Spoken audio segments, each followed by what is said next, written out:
माँ जी। कमला रोमिता को सुनाकर वहाँ से चली गई। वो अगली सुबह जल्दी उठी और ढेर सारा खाना बनाकर ऑफिस चली गई। फिर उसी शाम, ये खाना तो तुमने सुबह बनाया था ना? हाँ मम्मी जी, क्यों पसंद नहीं आया क्या आपको? नहीं नहीं, ठीक है। उस दिन तो कमला ने रोमिता से कुछ नहीं कहा, लेकिन कमला को ये बात हजम नहीं हो रही थी कि रोमिता क्यों इतनी आसानी से सब मैनेज कर ले रही है। फिर एक दिन कमला ने कलेश फैलाने की ठानी ली और उसी शाम, देखो बहू, मैंने और रंजीत के पापा ने बहुत कोशिश की, मगर हम इतना एडजस्ट नहीं कर पाएंगे। इन्हें गरम खाना खाने की आदत है, समझी? तो कल से शाम का खाना शाम को ही बनाना, समझी? पर मम्मी जी, अब बहस मत करो मुझसे, जो कह रही हूँ बस वही करो। अपनी सास से डांट खाकर रोमिता बहुत परेशान हो गई।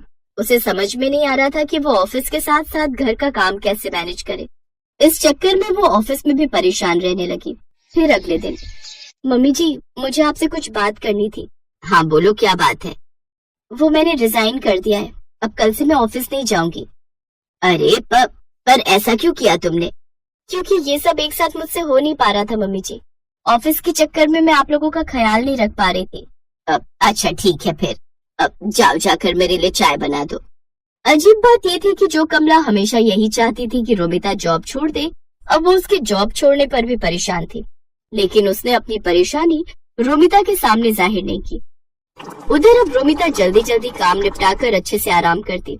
उसे एक ब्रेक चाहिए था, जो अब उसे मिल गया था। पर दूसरी तरफ रोमिता के जॉब छोड़ देने से घर का बजट हिल गया था। रंजीत ने रोमिता की सैलरी के दम पर 2-3 लोन भी ले रखे थे, जिनकी सारी किश्तें अब उसे ही चुकानी पड़ रही थी।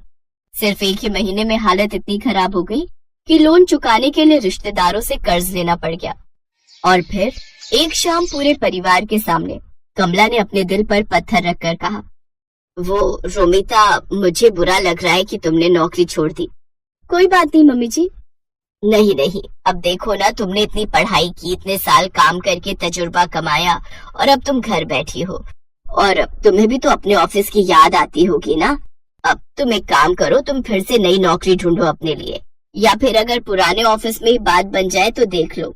ठीक है माँ जी, पर वो खाने का थोड़ा देखना पड़ेगा, मुझसे सारा काम तो नहीं हो पाएगा।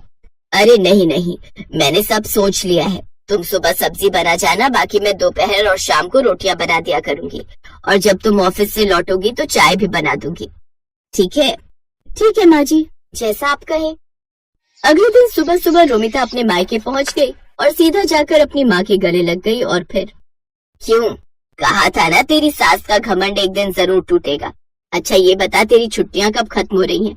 आज ही तक थी माँ, कल से वापस ज्वाइन करना है। सही है, चाय पिएगी? नहीं, आज तो मेरी सास के हाथ की चाय पहले से फिक्स है।